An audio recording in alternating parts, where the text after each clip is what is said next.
Yeah. Hold on.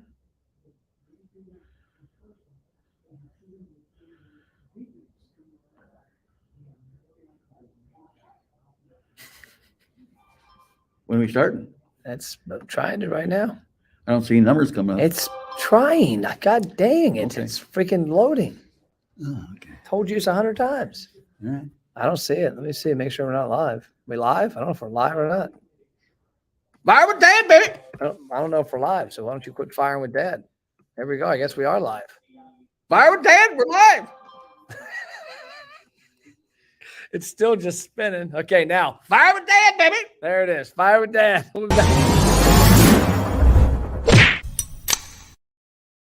Okay, We were live the whole time, baby. technical difficulties. The computer was just spinning, and he's sitting here going, "We're live, we're live." You're like a little 10-year-old, and now your phone's ringing. So your wife is calling during Fire with Dan. That's terms for divorce. I know. I called her about 20 minutes ago, and she was on the phone apparently. Well, she should have been watching her Facebook and seeing we're live. So today, Fire with Dad. Today we are talking about celebrity sightings, and just to show this off, I recently was given this gift from Mr. Jeff Liker, who is the husband of Stacy, one of our amazing team members here. And I think you're jealous. He gave this to me for I would think you'd be giving it to the big guy. my History Channel debut. I think we should toss football with it. No, that's why I didn't give it to you. Like I could see you outside with Trevor tossing football. Oh, yeah. But it's Mike Singletary, Chicago Bears, King, baby. autograph, HOF 1998, Hall of Fame. So today we're going to talk about celebrity sightings. Coach K. Because you mentioned college basketball. We played cards with LeBron James in Las Vegas, played blackjack with LeBron. Yep. So we'll tell some stories about Dennis Rodman. Can I speak English? I'm sorry. Just keep freaking interrupting. You want to leave and make this fire with Matt? I can end you right now. I'm sorry. Fire with Stacy. We'll bring Stacy out. So we'll go through a couple of celebrity sightings because we've had some good ones. So number one, we were walking into the Wynn Casino.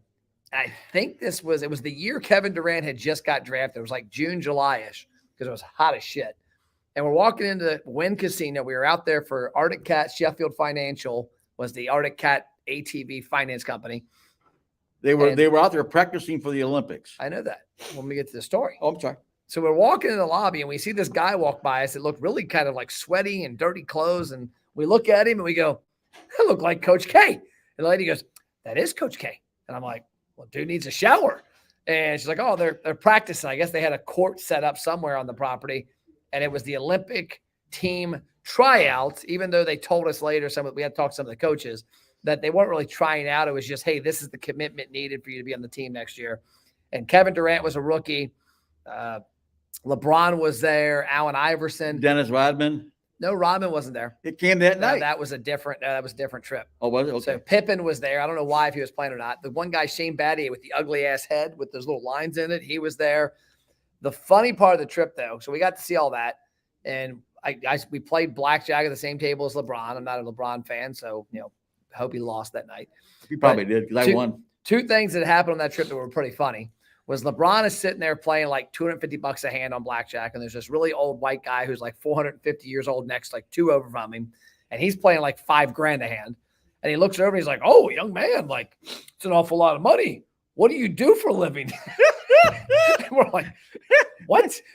And so LeBron's like, "Oh, I play basketball." He's like, "Oh, that's must be doing pretty well." And then this old guy like gets up and leaves. I mean, you would probably be that old guy right now. I could have been. Yeah. But I was a young guy then. Okay. So then a couple minutes later, it's Allen Iverson living up to what he was. He's over there playing. Practice? He's over there playing craps. And everybody else, like LeBron had a bodyguard, and the other ones were all hanging out together. But Allen Iverson had probably a handful of the worst looking hookers in Vegas. And about 20 of his boys, like literally an entire entourage, an entire craps table. He brought the hood with him.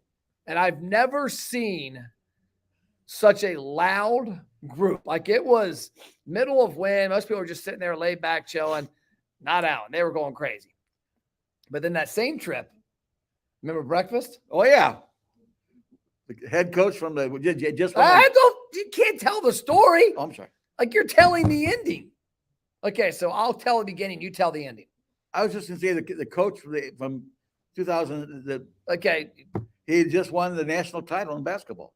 Okay, so you were getting ready to say the whole damn thing. No, but So me and Dad and Sam, my brother, are sitting at the little coffee lounge breakfast area in the Wynn having breakfast.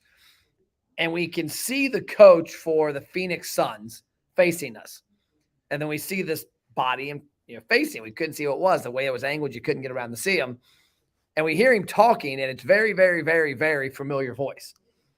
But it's funny is he's like diagramming on a piece of paper like this guy had never coached a basketball game before. They're literally scoping out little plays and doing X's and O's, and they got the little key drawn in the three-point line.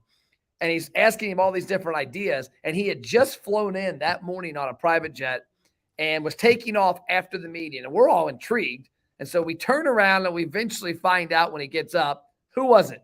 the head coach for the Florida Gators. Who? I can't remember his name now. Billy Donovan. That's right, Billy Donovan. So I think he's Oklahoma Thunder now. Doug, is he Yep. Oklahoma Thunder now? Oklahoma Thunder. Or is he somewhere else? Yeah. He still may be, I'm not sure. But it was funny because I think he had just come off back-to-back championships. Back to back. Two And times, it was baby. wild to see somebody at that level doing that. He was getting advice. I'm surprised he didn't turn around and get some advice from us. Yeah. Especially you. That's right, baby. So then the Rodman sighting was at the Mirage. Right. That was a different trip. Oh, it was the same No, trip. it wasn't was no, because we were out there. Sam was with his Oh, friends from take it San back. Diego. Rodman was there, but he was in the lounge and we never saw him. That's right. He was in the lounge of the Wynn. You're just making shit up now. No, I'm Yeah, not. I think you are. So we saw Rodman on a different trip Yeah. at the Mirage because Sam's buddy, who he was in town with from San Diego's sister worked at the casino, and he asked any high rollers here, and she said, "Yeah, Dennis Rodman." And so we went over, found him at Craps. They gave him like $250,000 because they said he loses it every time, and so they give him money just to play because it brings morons like us in. And I walked over and I got next to him and I stood next to him and I kind of bumped into him. I was like 19. That's how I know it wasn't the same trip because I was in college. Whereas the other one was when we hit the boat dealership. Well, I was, Okay. but I think it's also funny is you could see Rodman for 4 miles down the road. He was huge. He was Because gigantic. the guy he stood, his head was about this far head up taller than everybody else that was around. So he always talked about how he was 6'6" or 6'8". He was closer to 6'10", 7 Oh, he's big. He's huge. He's huge. But I walked over, I stood next to him, and I bumped him, and he looked down at me and laughed. And I was like, yeah, I touched Dennis Rodman. That was my jam. You got any sightings? I got one more celebrity sighting, then we'll get the hell off here because I'm taking a nap. I'm exhausted. I got some meetings the rest of the day.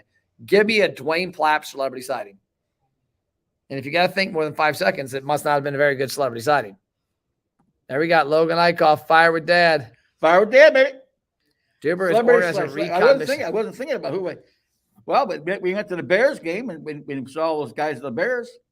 They're on the field. I know. That's the slips. I saw them.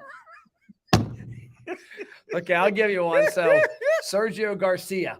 So I'm Oh, wait a minute. I went to the PGA Championship down in Valhalla in 2012 or 13, and I walked around with so I saw Daly and Sergio and all those guys and Tiger. okay. Is that you just saw them? Well, they were walking right in front of us. You got I didn't say hi to them. you got to up your shit. Well, I'm just a If you're peon. gonna come, I'm to, not a celebrity like if you. you're I gonna- walk up to Dennis Rodman, and go boop. if you're gonna come to Fire with Dad, you come with some fire. My head is on fire. Okay, so Fired up, baby. probably my best celebrity experience was playing cards all night with Sergio Garcia Oh no, I did down at at the Greenbrier Greenbrier. during the FedEx Open. We played all night. Or I think it was FedEx. No, yeah, You brought FedEx. me a shirt back. And we were playing cards all night, and he was up way too late and ended up going from like 8th place to like 100th the next day.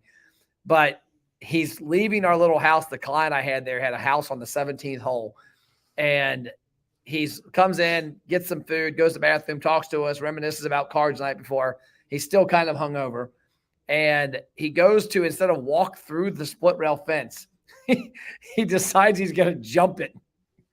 And I'm like from me to the end of this table away from him. And I'm like, see you, Sergio. And he's like, hey, see ya. And he walks over and he goes to jump the fence and he misses and his foot hits it.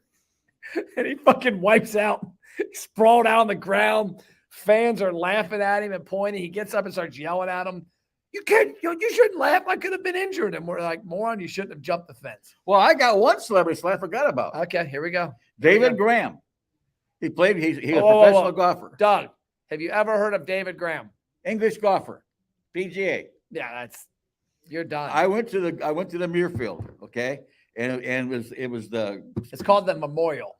yeah It's Muirfield. in Muirfield. That's right, Memorial. And I went there, with a couple of friends and with USF&G, and that was the Pro-Am. And Kenny Anderson was playing with David Graham in the Pro-Am, Okay.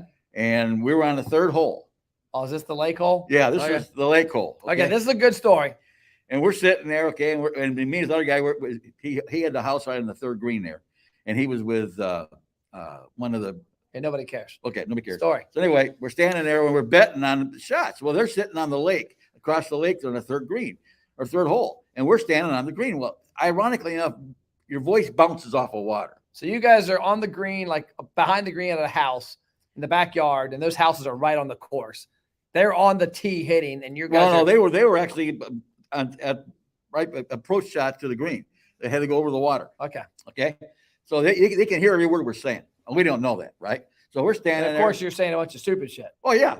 So he says to me, he says, $10 says they don't get the ball on the green. The pro don't get the ball on the green. It's David Graham. I said, oh. I says, $10 says you're wrong. I says, the ball ain't gonna get close to the green. Okay, hold on. You gotta go back. He said $10 the ball gets on the green. You said $10 it goes in the lake. Yeah, no, I said $10 doesn't get there. Okay. So the ball goes in the sand trap. Okay. Okay. So David Graham walks up and he apparently had heard us, and he says, so he throws 4 more balls in the trap because it's Pro-Am, see, and they can practice. So he throws 4 more balls in the trap, and he looks at me and goes, hey, asshole. He says, how about you want to bet on it? I said, I tell you what, I'll bet you $10 a ball. You don't get any of them on the green. Well, the green is like this. You're talking shit to a pro golfer. Oh yeah. And so anyway, my buddy's betting the whole 9 yards.